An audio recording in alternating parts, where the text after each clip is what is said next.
A couple minutes to see if anyone trickles in here, and then we'll get started.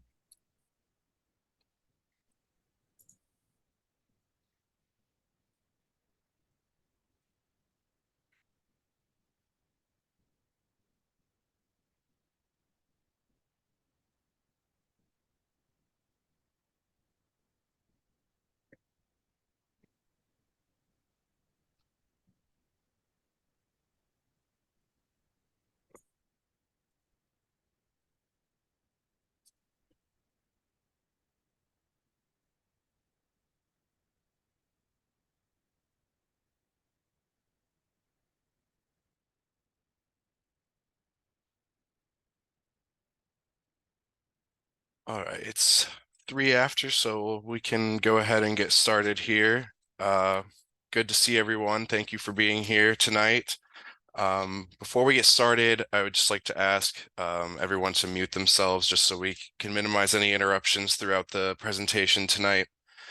We will open the floor at the end for questions, which we will also read some pre-submitted questions that registrants submitted.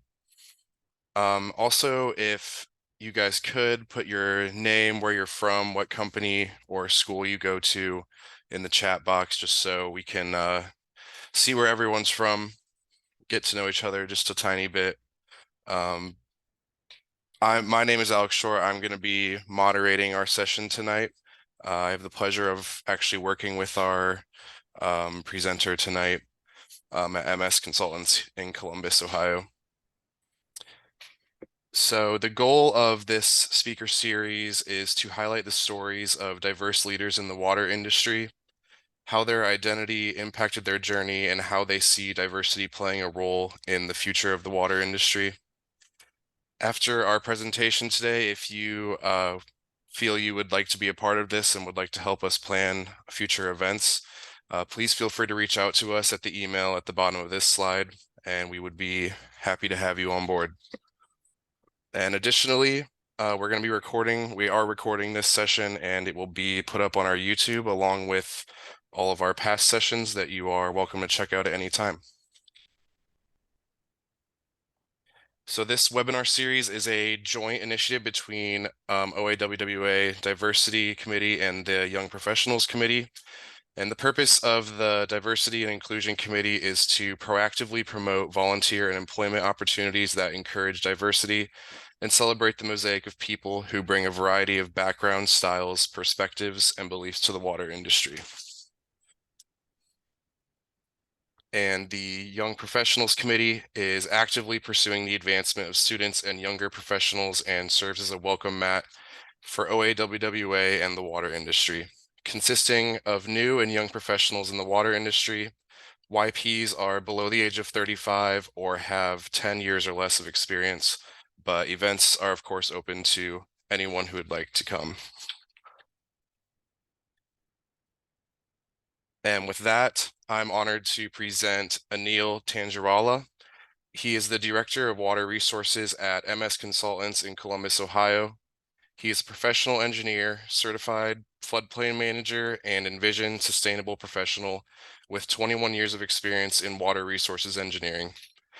His expertise is in floodplain management, flood mitigation, stormwater management and design, green infrastructure design, hydraulic water quality modeling, and watershed management. Mr. Tangirala graduated with a master's degree in civil engineering from University of Kentucky, and he received his bachelor's degree in civil engineering from SK University in India. He is the past chair for Water Environment Federation Stormwater Congress and is a member of the WEF Stormwater Symposia of the Program Committee. He is also the current chair of the Ohio Water Environment Federation Watershed Committee. And with that, Anil, I will go ahead and let you share your screen and take it from here. Sounds good. Well, thank you everyone for joining today. I'm going to try to share my screen here. Let's check that. How's that? Full screen, okay? Perfect. Awesome. Well, thanks everyone. Again, first of all, thank you, Alex, for inviting me and AWWA Diversity and Inclusion Committee and the Young Professionals Committee. It's really an honor to be here to share, I guess, my story about diversity, what I've learned through my career, and then how I can contribute to the industry. So, really honored to be here. When Alex asked me about this, I was really, um, very interested about this because one, I think this idea of sharing somebody's life with diversity, especially the leaders, is a great idea. I congratulate the committee for such a great idea, and I hope they continue to do this because this is really important. Um, the other the other part to this, as I was going through, as I was putting together this presentation, I really enjoyed the process. Really helped me remember all the memories, and all the people that have helped me shape to where I am today. So definitely enjoyed the process too. So today I'm gonna try to um, cover some of my experiences. Hopefully the slides are moving. Alex, just checking. Sorry. Okay, sounds good. So I'm going to talk about my journey, obviously, right from childhood to now. Definitely a lot of different ways. You'll see that where I started, how where I went to school, my professional experience. Throughout my career, I've been blessed to have great mentors, great friendships who have actually advised me to where I am today. So definitely thank all of the mentors throughout, and I think we'll discuss. I'll mention some of them today, and then talk a little bit more about my immigration journey too. That's been an important piece of the last 21 years. So I'll definitely touch on that, and then of course share any lessons learned for young professionals here. But I would like to warn that this presentation is going to be a lot of stories, a lot of different colors with pictures of my family, so you'll get to know a lot about me and my family. So fair warning. um, so where I was born, I was born in a city called Hyderabad, outskirts of Hyderabad in India. It's about 8,300 miles away, so not any place we can drive. From here, I think you need to at least take two or three flights. Sometimes you're lucky if you get two, but typically three, and takes about 24 hours. So takes a long time. So I think, but I was born in Hyderabad, which is in a state called it used to be called Andhra Pradesh, which was actually segregated into two different states more recently in the last few years. It's as you can see in here, it's in the southern central portion of India, um, which is right in. It's called Deccan Plateau. It's right in between the Bay of Bengal and Arabian Sea. Just to give you some context, it's about I don't know if you can see Mumbai or Bombay. It's on the west coast is Mumbai, and it's about 400 miles southeast of Mumbai. So um, definitely, we had, one of the things about Hyderabad and India in general, I don't know if you knew, but India is really diverse with, the languages we speak, the number of religions we have, the food, but especially where I grew up, it was really diverse. We have several dialects even within the state. I think I don't. This is a fun fact, but there's about 22 official languages in India, if you didn't know. And the national language is Hindi, but there's several dialects. Each state pretty much has its own dialect and language. So when I grew up, obviously our mother tongue was a language called Telugu. I have since acquired or learned about six languages myself. I can fluently speak and write at least four of them. I think when you're in the U.S. for a long time, you start to kind of lose it. But I think I think I've over the years I've kind of kept with that. But I think the reason I talk about this too is diversity is sort of in our culture. You're sort of, you work with folks that have different, speak differently, have different cultures, eat different kind of food, and then that's something that we have grown up with, and then I think I have grown up with too. So just wanted to highlight that. A little bit more about Hyderabad. It's a pretty large city. It's one of the metros in India. The population is about 10 million. It's a fairly large metro compared to what we have in the US. I grew up in the outskirts of it, so still more in a semi urban slash rural environment. Some of the things that Hyderabad is really known for is, you see the picture on the left, upper left here. That monument is called Charminar. It's in Urdu, that's the four pillars. It dates back to the origin of the city back in the 1500s. It's a really popular monument. That's, if you ever travel to India, you'll see that is iconic of this city. There's also a big lake. What you see is a statue of Lord Buddha over there. And there is another iconic image of the city. That lake has gone through its own, I say, turmoil over the years, and with respect to being polluted and stuff like that. So the city has taken a lot of effort to kind of improve that, and they've installed the statue of Lord Buddha over there. Some of the things that the city is really famous for is the street foods. In India in general, there's a variety of street foods, that is very popular. Shopping and street foods on the street is very popular. So, something that Hyderabad is famous for. And then they also have this film city, which is, if there's a lot of interest in arts and movies in India. They actually, this city and this state, the state where we were in, they actually coined a term called Tollywood. It's kind of like the Hollywood here, but there is a lot of really cinematic industry that thrives in this city. Beyond all of this, also there's a lot of it's with sports. Cricket is one of the very popular sport. People are really diehard fans of cricket. If you've known what that game is, it's very popular in India. So, just a little background about the city there. So when I started growing up, obviously my parents and grandparents were definitely somebody that I look up to even today.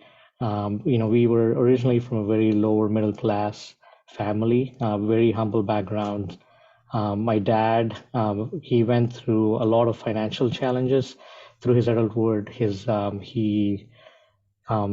dad passed away when they were young, when he was very young. His elder brother passed away as well, and so he had to really, he was the sole breadwinner of the family for a while.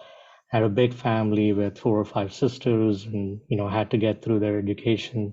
So definitely, kind of really a challenging childhood there for my father. My mother too. I think although she was born in a well-to-do family, she totally believed in hard work, and essentially both of them sacrificed their life for our education. My brother and I, we were the only two. My dad worked. He worked as a scientist at Electronics Corporation of India Limited, which is basically at that time was manufacturing televisions. It was very new at that time, in the 1980s, that they were manufacturing. So he was one of the scientists over there. And my mom was an English teacher. She actually taught English at a school called Atomic Energy Central School, which was in the outskirts of Hyderabad. On the picture there as well, you see my grandparents. I'm going to talk a little bit about my grandfather here. He was a visionary. He was somebody that I really looked up to as I grew up. and he was working for the Atomic Energy Commission in India. It's called Baba Atomic Research Center in Bombay at that time.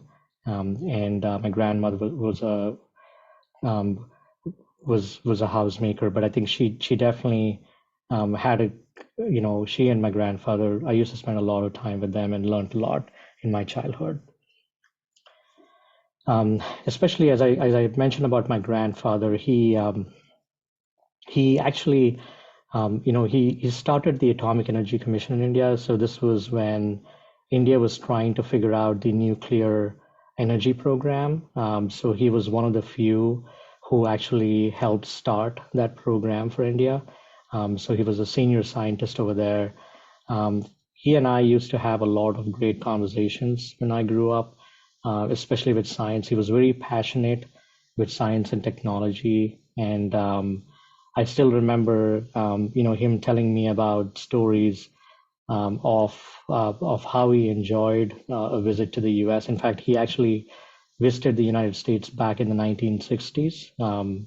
This was, some of the pictures you see over there was actually in Chicago in California, where he was working with some of the engineers here with Hewlett Packard to figure out some of the electronic engineering aspects of atomic energy. So he used to really tell me a lot of stories.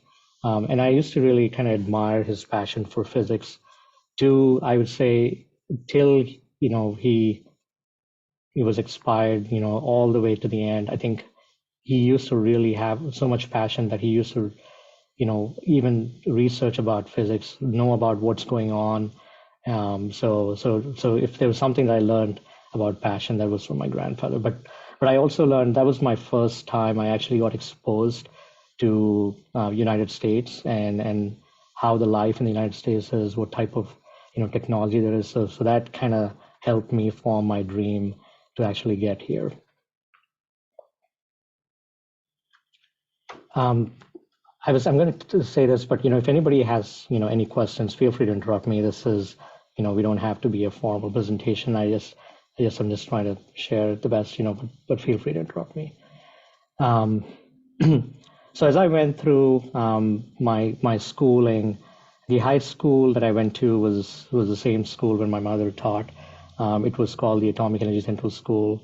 Um, I was, I think I was kind of fortunate. This was a central government school. Both my parents were government employees, so they sort of sent, they obviously it made sense for us to be in the same school. We were in the same campus. Really had great teachers who really, helped me with my foundation. In general, I was a good student, pretty studious. I had a lot of interest in science and math very early. I think one of the things I kind of vividly remember is obviously as engineers right now, I think problem solving was something that I was very passionate about. I was looking forward to kind of projects with problem solving, and that sort of kind of shaped my career as I went. As you can see, when I talk about some of the other slides, you'll see that. But yeah, definitely had some great teachers. Fortunate to have those. It was definitely nerve-wracking because my mom was also a teacher, so I had to really behave in the school. So I couldn't there was a sense of me actually my standards were pretty high as a student, somebody who was whose mom was a teacher. So anyway, definitely enjoyed my high school. Like I said, I think right from the beginning, the problem solving was something that I was really interested in. India at that time, and I think even some parts of India even now, one of the challenges in India is actually some of the water issues, whether it's drinking water or water quality. I still remember vividly when I grew up, we used to get about 1 hour of drinking water every 2 or 3 days, and that was at a bore well, which is about half a mile down the street, and people were lining up with those cans to collect the water, and we need to get back. So my brother and I, would just wake up in the morning before we go to school, go stand there, get the water, because we couldn't miss that window because otherwise you'll be out of water for 2 days. So I was really curious about all of that. I was like, why is it so difficult to get drinking water inside the house? And especially when I was speaking to my grandfather about how life is in the US, I think it's surreal to me right now that, it has since improved, but, I think with a country like India, with a population with, more than 1 billion people, there are still drinking water challenges to this day. My in-laws who still live in Hyderabad, they don't get water to the house. It's every other day, that they have to still collect water. So it is an important aspect. I definitely had an early interest in really trying to come up with a solution for this.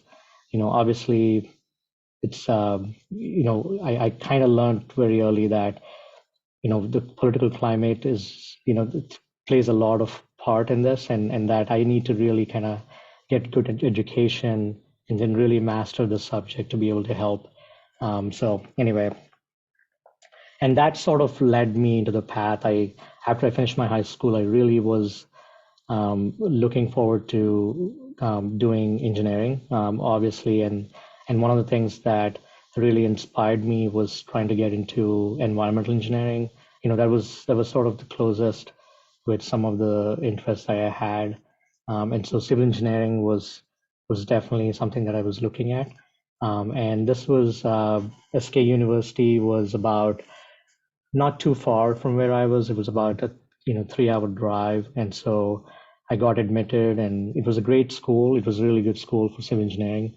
Had great professors, and I think as everyone, folks who have done civil engineering, I mean, you get into a lot of different aspects, and I think it's all important with its structural transportation, geotech. I mean, all of that is important. Obviously, although my specialty, I always wanted to kind of do something special with environmental. I had to get through the due course of all the different courses and kind of learn through them to be able to get there. Um, as I went through my engineering, um, I actually sort of was looking for opportunities to kind of make an impact. Find that project. I always was looking for a real world project as part of my final design. And it's kind of funny where I lived, this area, it was called, it was near Anantapur in India, which is about 3-4 hours from Hyderabad. There is the place I lived was very close in a hospital, and I had a lot of friends who actually worked at the hospital at that time, who actually went to school. They were actually doing their medicine. In fact, one of my roommates was that, and he kind of talked to me about some of the challenges with medical waste. And when I started to dig into that problem a little bit more, there was like big landfills with tons of biomedical waste just kind of going down. They would just dump in without a best management practice that goes down the river. So I was really trying to solve that problem and talk to my advisor at the university and said, would that be a great project? And that sort of shaped into a project which led me into kind of researching more about how to actually manage biomedical waste. It ended up being, a project that was led by our entire group in my senior year, and there was a bunch of students. We did a number of interviews with doctors, nurses, and patients across various hospitals, and came up with some technologies to be able to safely dispose hospital waste. And I think we also sort of helped design an incinerator and autoclave at some of these hospital facilities as a pilot for them to be able to implement that. So, but I was really this is goes back to my kind of interest in environmental from the beginning. But anyway, I was also astounded with I found out there's about 26 tons of total biomedical waste that the state at that time was disposing of without obviously this is 25 years or before. So things have changed now, but at that time the technology was limited with that. Following up, I guess as I was finishing up engineering, one of the things that I was really curious about, where I grew up, this the subdivision or the community I grew up in, we were very close to an industry called Nuclear Fuel Complex, and this was part of the Department of Atomic Energy for India. It was an industrial facility. Essentially, that was basically going back to, I think what they've done primarily is what's called enrichment. So there are places where you get raw uranium and thorium that the scientists would actually kind of use those raw thorium and uranium, which was coming from mines, and they would enrich that to cylindrical rods that they actually can use in nuclear reactors to generate electricity. So the industry where they were actually trying to enrich it, they were trying to convert uranium 238 to 235, which is basically a process where they were trying to eliminate waste of that thorium and then trying to make it palatable for some of those reactors. So this was something that was going on for a while. Although when I started interning with them, I started learning a lot more about radioactivity and then the waste disposal associated with radioactivity. My previous project with the biomedical waste sort of gave me the impetus and understanding of waste management in general, but this sort of was very close to heart because one of the things that was happening then was some of these wastes were actually radioactive waste, had an impact in the groundwater bodies around. And if you remember, majority of our drinking water source was groundwater in where we lived. And so I was really curious about the radioactivity levels in the groundwater. And and so I try to, obviously, working with this industry, I really helped me understand obviously some of the science behind it, but I was able to really get in and do a lot of meetings with the public on what sorts of things that they're seeing, because or in a 5 kilometer radius, there is all the groundwater in there that everybody was concerned about this, and it was important for this industry to be able to help everybody understand it. So this was my internship. Like I said, it was really close to my heart. The good news is that the radioactive levels were contained. It was not alarming, but the industry really needed to keep it going that way because as there's no good means of safely disposing radioactive fuels at that point at least. So there's a lot of research underway. But these projects sort of really taught me a lot about the interaction with public and how important these issues are for the public too. They're very concerned about the water around them, and that sort of gave me the impetus to actually study more about it. Some of these internship projects actually sort of, helped me kickstart. These were really hot topics, I should say, at that time, and I kind of did did a research paper or two on those very early in my bachelor's, and then I think had a whole presentation circuit. My papers got accepted in a few in a few universities around, and Institute of Engineers at that time recognized me with an award in 2001 for some of this.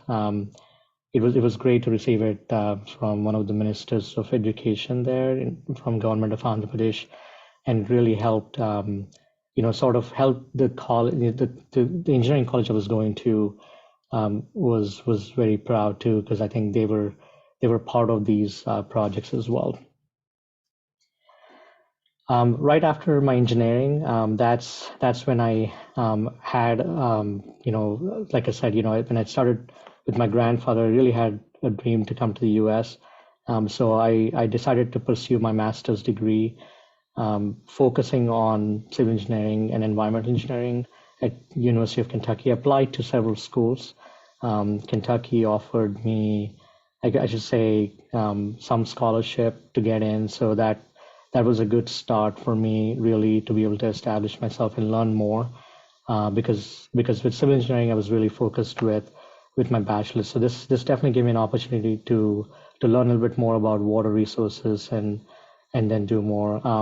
But there was a lot of hurdles. In 2001, you had to take a couple of tests to actually come to the U.S. One was obviously folks take the GRE, the graduate record examination, to get into the universities. But we also had to take what's called a TOEFL, Test of English as a Foreign Language, which I was not concerned. Obviously, with my mom being an English teacher, I think we were pretty fluent, and I think I was going to do okay.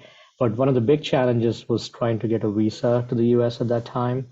9/11 happened right on the day when I took my TOEFL, and there was really a big backlash of U.S. visas at that time.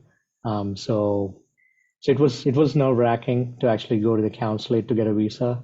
Um, I was really looking forward to it because I already spent a lot of money on the applications, and then definitely wanted to kind of do something. So fortunately, I got in, and got my visa and then moved to the United States. Then right after, I still remember, you had to carry like a big loan, obviously, to get through your master's degree, and my parents kind of said, okay, well, we'll do our best, but ultimately I had to find something, to find a job in the U.S. to be able to pay off my expenses and then get going with that. So definitely a big change. Obviously, I had to travel all the way, but Kentucky was really great. It was great school. Definitely had really liked the program, the professors, the courses and everything that I took was fantastic. In fact, one of the things that I really wanted to do is work with Dr. Linda Lomsby, who was the head of the Water Resources Engineering program. Then he also had, as a researcher, he actually had, um, you know, did a lot of research with the Kentucky Water Resource Research Institute, and I was really looking forward to working with him. It wasn't easy. When I got into the school, he didn't have any positions. So I still remember that I was trying to woo him to say, hey, I'm going to do anything, even if it's for free. It's not like I need a paid internship or a paid job here. I was open to kind of doing that because I was really interested in, and then he saw that, I should say, passion that I had, and then started slowly giving me a little bit of work. Started off with 4 hours a week to ultimately then absorb me into that program, where we kind of did a lot of work. He actually worked on some good projects, which was funded, called the Pride Assessment Project, which was looking at some nutrient total maximum daily load for rivers, which is basically trying to you know provide a point source loading for some of the rivers in eastern Kentucky. There was a lot of water quality issues with failing septic systems and straight pipes that he was dealing with. So it was a great experience. I did a lot of traveling, did a lot of sample collection for water quality, learned a lot of water quality modeling, over that process, while I was working with him as well. There's a number of, as I said, at every stage in my life, there's been a great mentor, but it is here particularly, I should really thank, Dr. T. He was a postdoctorate scholar at University of Kentucky, and Dr. Chandra. Both of them are actually head of departments. Dr. T now is a professor at Florida Atlantic University. He's the head of the Department of Water Resources. Dr. Chandra is in Purdue. But they used to be at Kentucky. We really worked as a team, and they were very instrumental in kind of guiding me to actually help get into Dr. Ormsby's I guess elite program there. Gave me tips. Again, this is important because I think one of the things that I've learned through my career the mentorship program has to be really solid. If for us to grow, I've learned that a good mentor is really the one who helps you sort of grow. And I think it definitely, the onus is on both the mentor and the mentee, but I think definitely something that I've learned over there. after I obviously graduated from my master's, had already some experience with KWRRI, an opportunity opened up with Fuller Mossberger Scott and May engineers in Columbus. This was I had to relocate to Columbus from Lexington. I was really excited for this job. Dr. Ormsby spoke highly about FMSM because FMSM's headquarters was in Lexington, Kentucky at that time, and he highly recommended the company. And I was looking forward to consulting as well with some of my problem solving things. I never could pursue, although I had a lot of interest in research, I never wanted to pursue a PhD. I wanted to get into the consulting track. So that just gave me that gratification to solve problems and help with that. So FMSM moved to Columbus, which is quite rare. People still give me crap about, moving to Columbus because SEC country, you know how it is. It's like, they're big with that. But guess what? Once you're in Columbus for 20 years, you're a Buckeye, right? So anyway, but anyway, I really enjoyed my time at FMSM. A lot of great projects. One of the things that FMSM really got into was the FEMA map modernization program.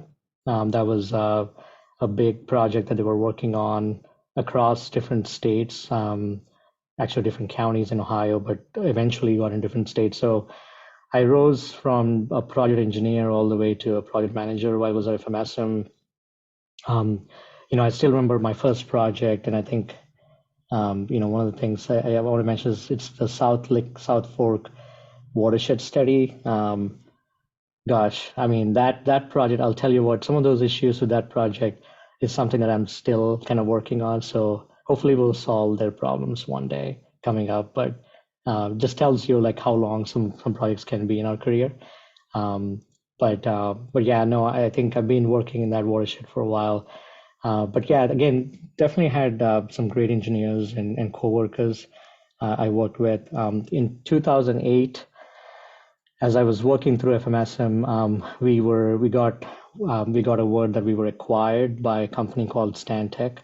At that time, Stantec was a Canadian firm. They were expanding into the Midwest. So we were one of the companies that acquired. Although it was different, right? I mean, I think we were a smaller firm. We were trying to like grow and do all kinds of things. It's hard to digest now that we're part of a bigger firm, but I think it was a great opportunity for sure.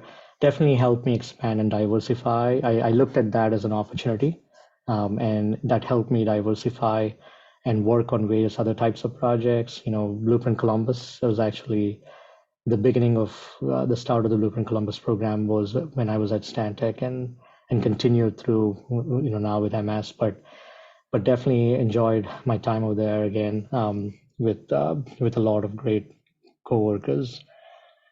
One of the things I wanted to focus on is professional societies. Right from the beginning, since 2006, I was really interested to get involved. This has been one of the things that I really wanted to connect with people, know more about what's happening outside the company I'm working with.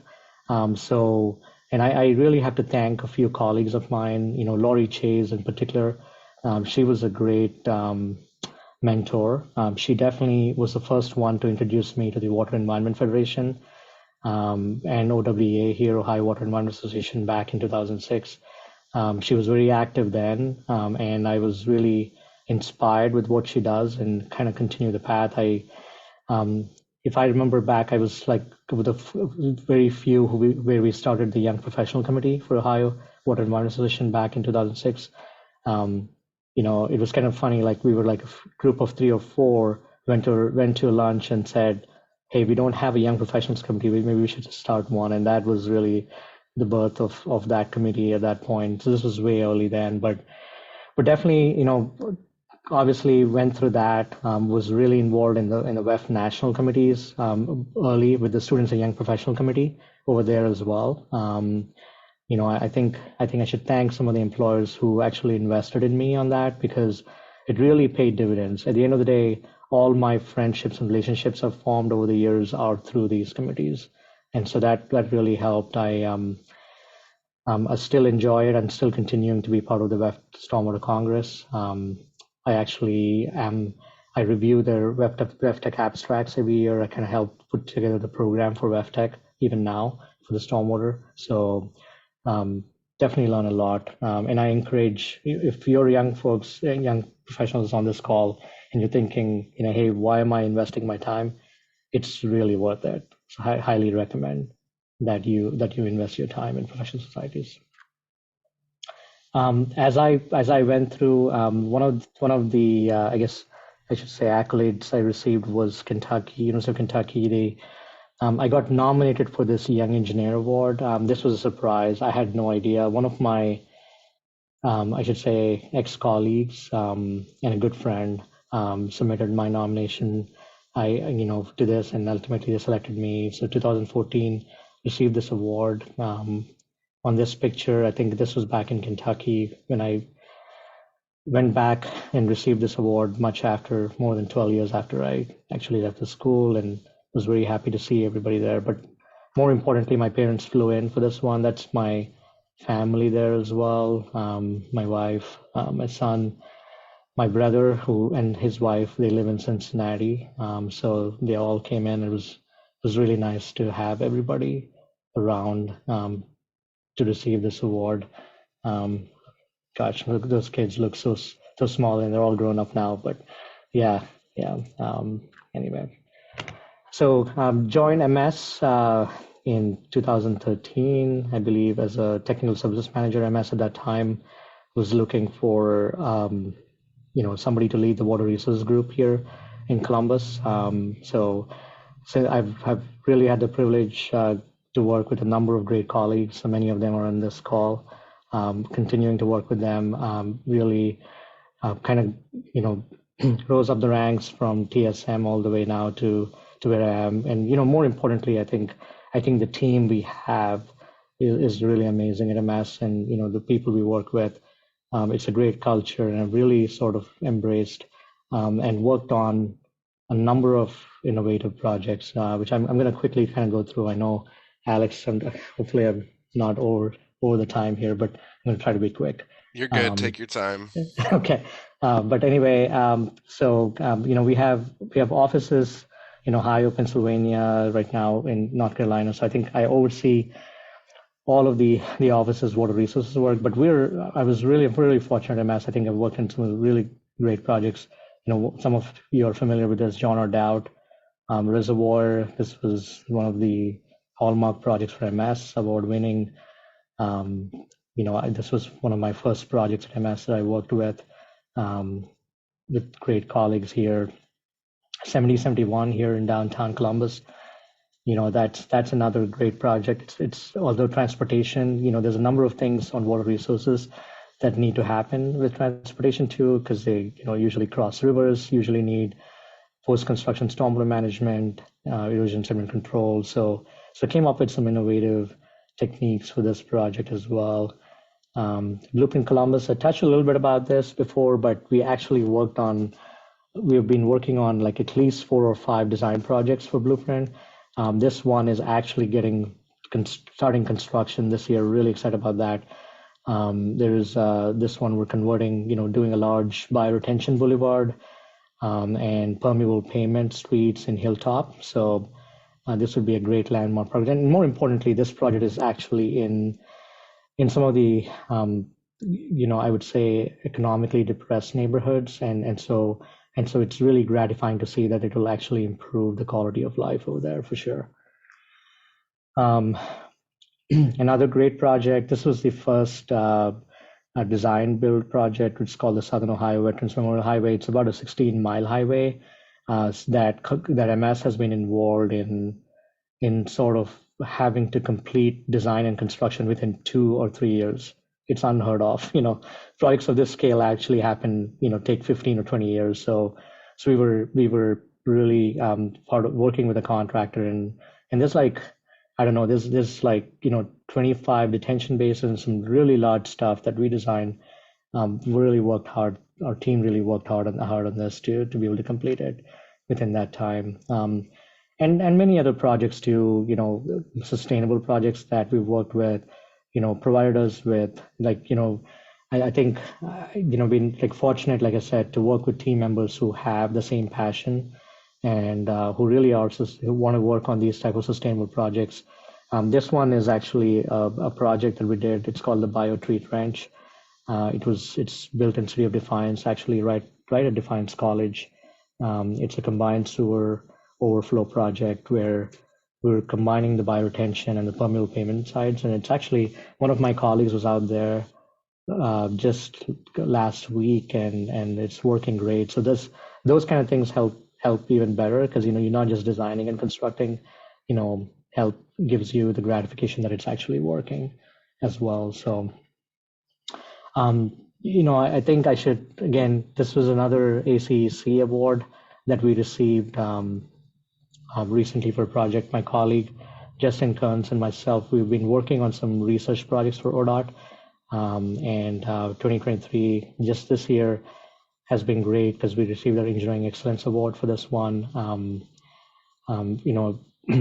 Definitely, a great project that got implemented across the state. It was a best management practice to manage stormwater volume within medians of highways. So have been working on it for the last 3 years and really glad to be receiving the award. So I want to touch a little bit more about my immigration journey. I know I kind of talked a little bit about my student visa hurdles, but that was just the start, of all the process. My wife and I ultimately received a U.S. citizenship this year. So this year has been remarkable. Really thank God and all of our friends because finally we were able to kind of get through this. It was stressful to say the least, but I think right from the beginning, from my student visa all the way to green card, I think there's been it's really been a process. I sometimes joke that I actually have a minor in immigration law because I've learned so much over the times. Through this process, I actually advise some of the folks around, but it's definitely if nothing is if I've learned something from it, it's patience, right? You've got to have the patience. I mean, ultimately things will happen, but I think in our case we're very fortunate. I think I was fortunate too that some of my employers actually were very supportive of this, especially MS, and then helped me through these to get through this. So we're through it. I know there's a number of folks right now who are still in this journey. I have my own friends right now in our industry who are still going through this, and I really hope if you're hearing this, definitely lobby for immigration reform, because that's what I did.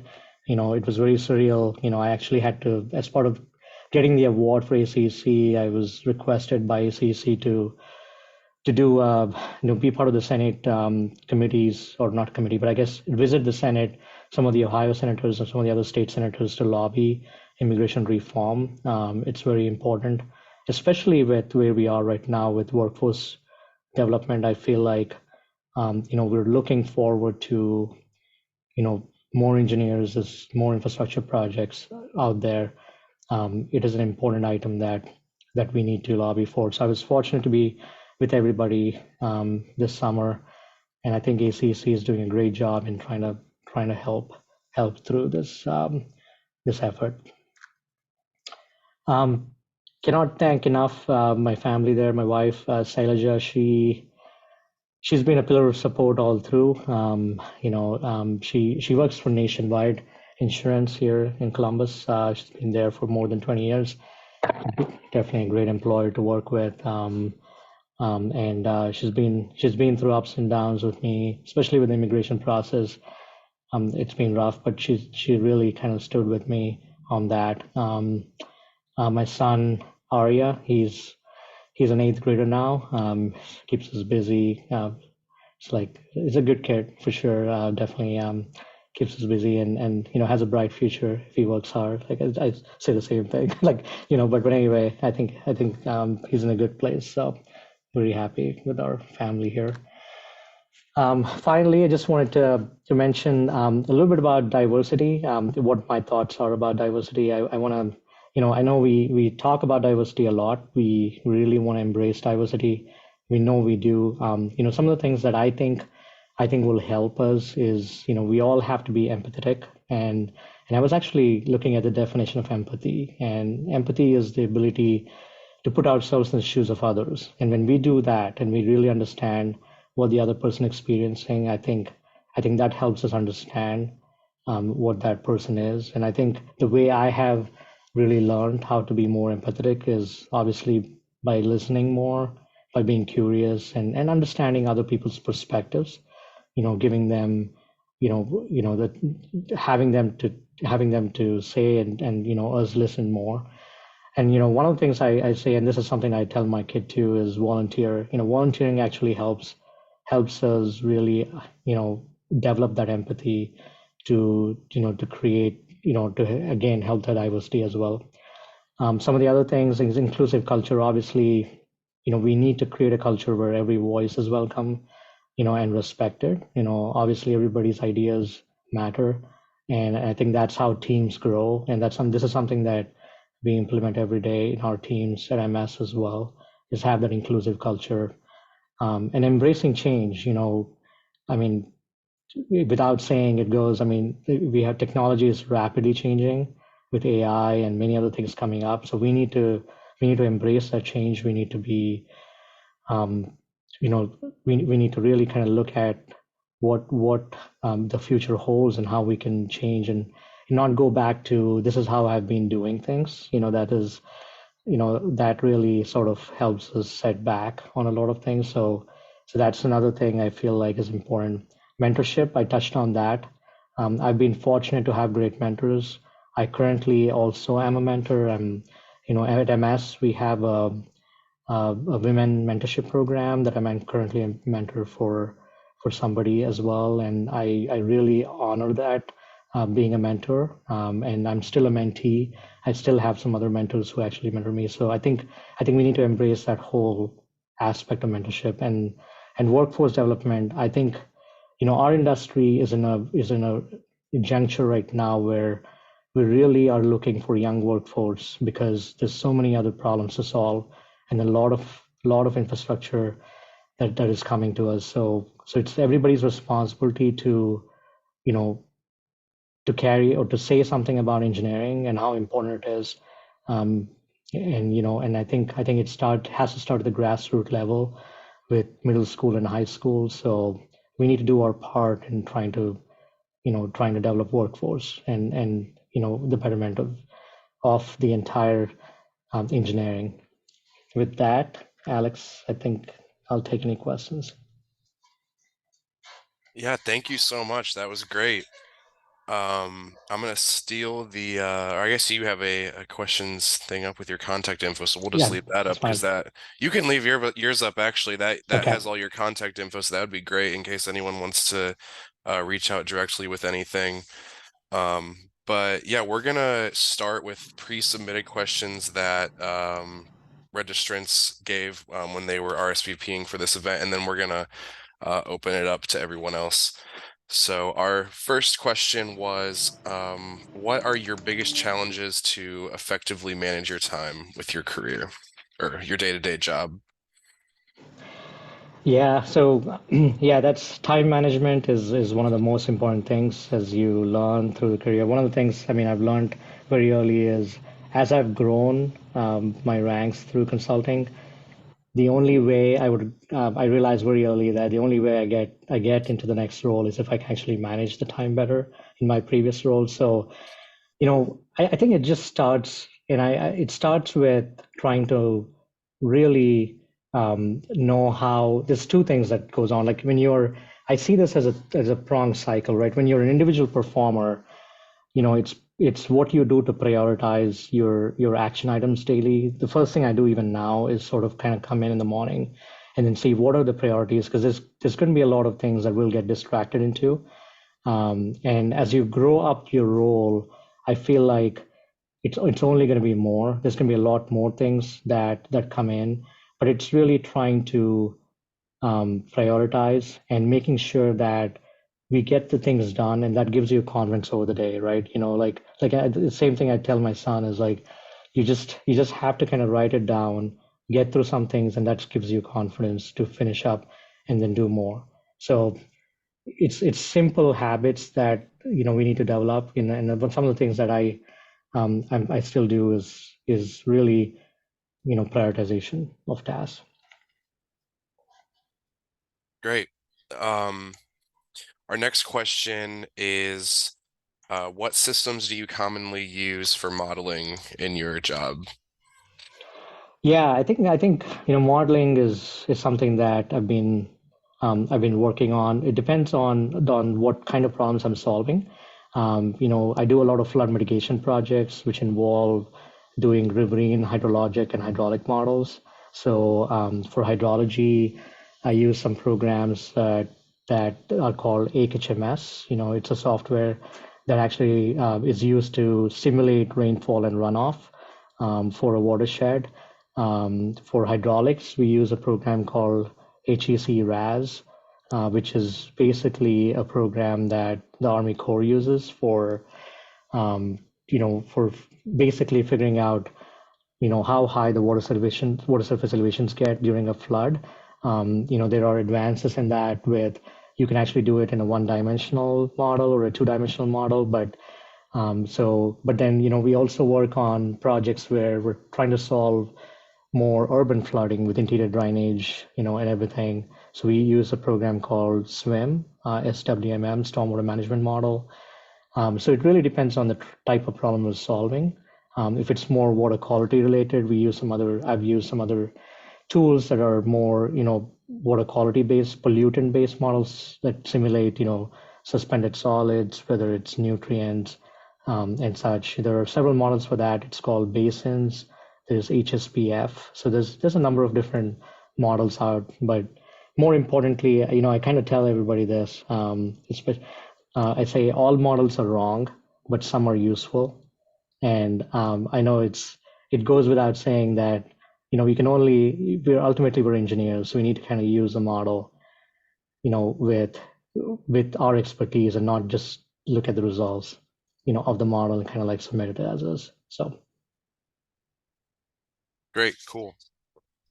Next one is, knowing what you know now, do you have any advice for young engineers?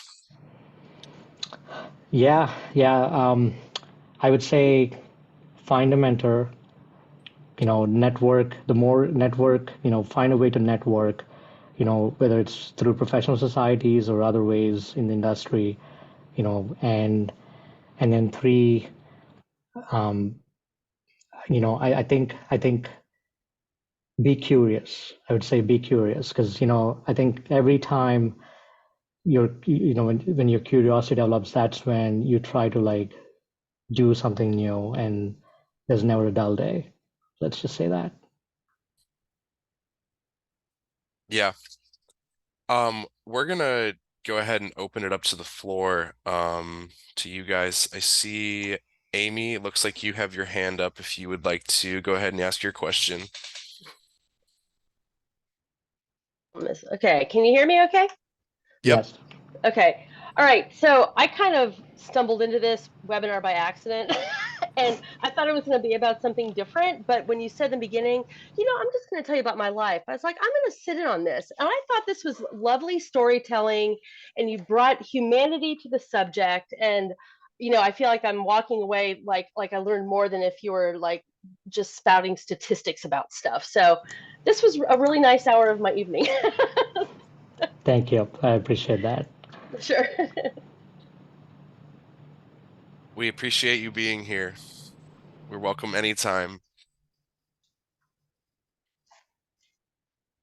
Anyone else, you can just feel free to unmute yourself if you have any other questions or throw them in the chat and we can read them aloud.